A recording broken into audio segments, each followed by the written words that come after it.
Hola, en este video vamos a ver la descripción de un árbol de paridad genérico.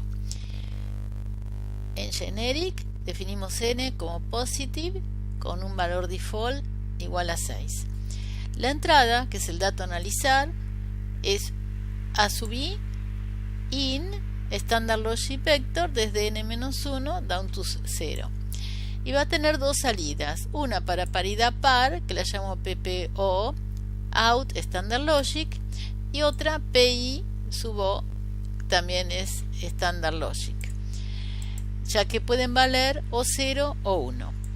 Para ver el cuerpo de la arquitectura, recordemos un poco cómo se calcula la paridad. Supongamos que A es un binario de 4 bits. La paridad la calculamos haciendo la operación lógica XOR entre todos los elementos. Vemos que si la cantidad de unos es par, I va a valer 0. Bien, ¿cómo podríamos hacer este cálculo en forma iterativa? En principio, definiendo una variable auxiliar a la cual le cargamos uno de los elementos, por ejemplo a sub 0. Luego a ese valor auxiliar le hacemos la XOR con el elemento siguiente y actualizamos el valor de la variable. Este nuevo valor lo calculamos con el siguiente elemento, actualizamos y así hasta terminar, en este caso con a sub 3. Normalmente se puede usar un lazo para realizar esta operación, que sería tipo for. Entonces, fuera del for damos el valor inicial a esa variable auxiliar. Luego hacemos un lazo al cual le debemos decir el valor inicial del subíndice, hasta dónde tiene que iterarlo y con cuánto va a iterar el subíndice. Por ejemplo, en este caso con 1. Entonces, en una sola sentencia podemos poner que la variable auxiliar va a ser igual a la variable auxiliar, que es el valor anterior, XOR el elemento que estamos considerando. Terminado el lazo con un for, el valor acumulado, que será la variable auxiliar, lo asignamos a nuestro resultado. ¿Podemos hacer esto mismo en VHDL? Sí, existe la sentencia for. Como vimos, el procedimiento matemático es secuencial. Hacemos una operación después de la otra, tanto en el lazo como acá especificado para un caso particular. Entonces necesitamos el resultado anterior para poder calcular el nuevo resultado. Por lo tanto, hacer secuencial se debe definir dentro de un proceso. Ya vimos un proceso en el ejemplo anterior, donde teníamos dos asignaciones simples que se llaman procesos implícitos, pero que debían de ejecutarse uno después del otro, o sea, eran secuenciales necesariamente. Por eso habíamos tenido que definir un proceso. El for también es secuencial, de manera que tiene que ir siempre dentro de un proceso. Un proceso explícito lo definimos con la palabra reservada process, y entre paréntesis a continuación viene la lista de sensibilidad. En el caso de descripciones combinacionales, o sea asincrónicas como estas, en la lista de sensibilidad deben de ir los por de entrada. En nuestro caso es a sub i. A continuación, is, y entre el is y el begin del proceso viene la parte declarativa. Y finalmente cerramos el proceso con end process. Como los procesos no tienen nombre, como sí tienen la arquitectura y la entidad, conviene, generalmente puede haber muchos procesos en una descripción, entonces conviene darles de alguna manera un nombre para saber cuando llegamos a un end qué proceso estamos cerrando. Clarifica la descripción. Entonces, por ejemplo, lo voy a llamar árbol, como es un nombre, la convención es la primera letra en mayúscula, 2 puntitos. O sea, esto es una etiqueta que le doy. Y cuando termino el proceso puedo agregar entre process y punto y coma la palabra árbol. Así queda claro que estoy cerrando este proceso en particular. Ahora, vamos a ver en la parte del cuerpo del proceso cómo es la sintaxis para el for. Para eso voy al papiro en VHDL, constructs y sentencias secuenciales.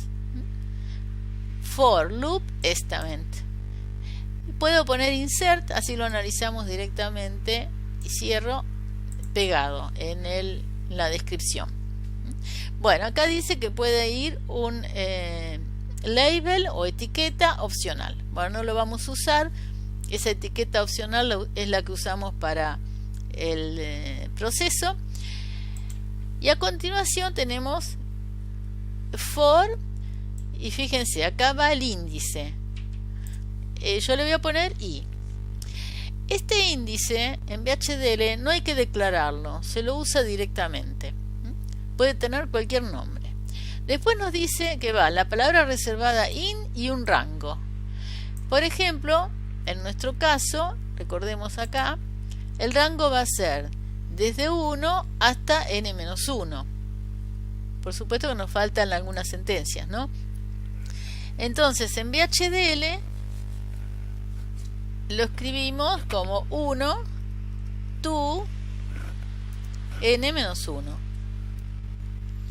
Después va la palabra reservada loop, que es la que se usa también para cerrar el for en loop. Acá lo tenemos.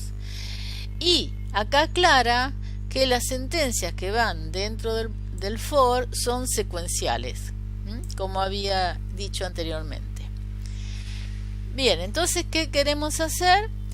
Tendríamos que tener una variable auxiliar en la cual ir cargando los cálculos iterativos. Bien, la voy a llamar a sub x, pero me falta definirla. Dije una variable y todavía no sabemos que existen las variables. En la parte declarativa del process, entre el is y el begin, es donde se declaran las variables.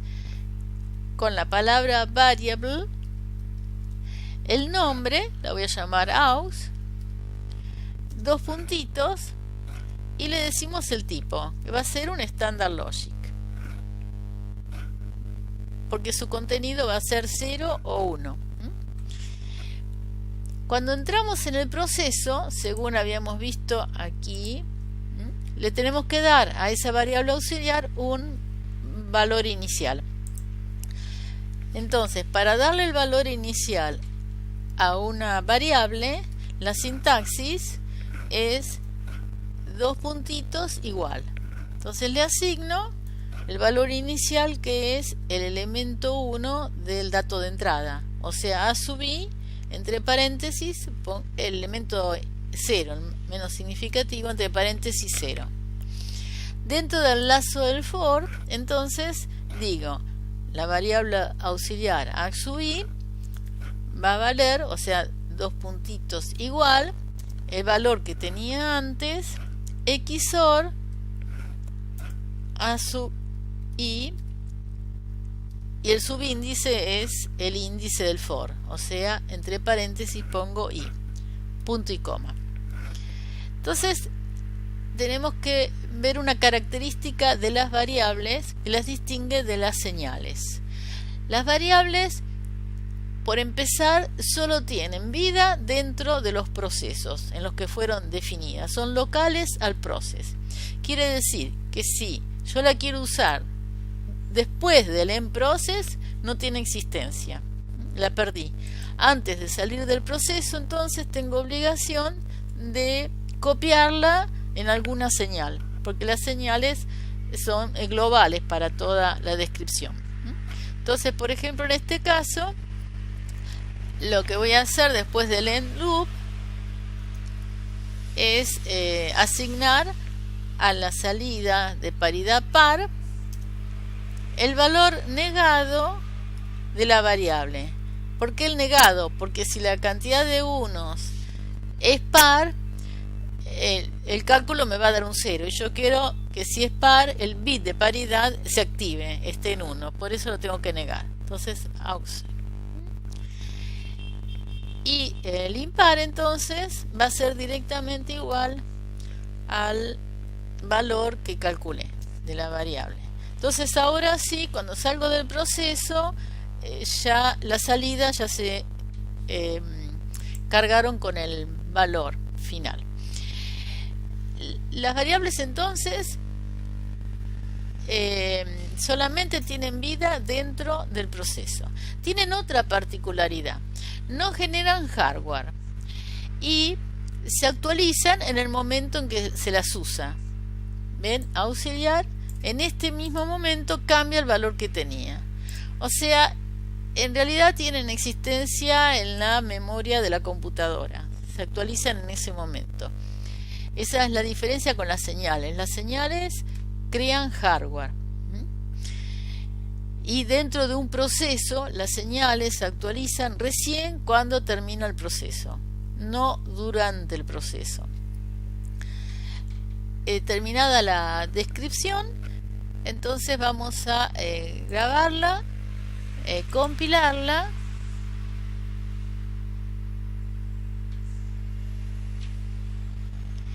Y si no hay errores, vamos a ver un poco el hardware. Bueno, los warning los controlamos, no causan problemas. Vamos a Tools a ver el hardware que generó. Bueno, fíjense la característica del viewer del Quartus. Yo les había dicho que para simplificar, si hay un componente en cadena, como varias XOR en distintos niveles, lo simboliza como una sola con varias entradas. Ni siquiera existe una XOR de más de 2 entradas, pero lo simboliza así porque es mucho más claro si fuera grande el diseño. También las entradas, que son 6, la simboliza como si fueran una sola, aclarando con los subíndices que son 6. Y acá tenemos la salida negada y la salida sin negar. Ahora vamos a simular assignment settings. Recordemos que usamos siempre functional. Ok, vamos a generar el archivo de estímulos, botón derecho, insert node finder, list, primero la entrada a subir, después ponemos la salida par y después la salida impar. Así coincide con el orden en que estaban en el código. Ok. A la entrada de datos le doy un valor random, pero que cambie con la grilla. Grabo con el nombre que me propone. Voy a Processing, Generate y a Start Simulation. Y después a View Full Screen. Bueno, acá vemos que hay dos unos, o sea, número par de 1, y se activó la salida par en 1. Siempre tienen que ir contrarias, la par con la impar. Vemos que acá tenemos 3 unos, se activó la salida impar. Acá tenemos 2 unos, se activó la par, y así podemos controlar que funciona bien esta descripción. Muchas gracias, los espero en el próximo video.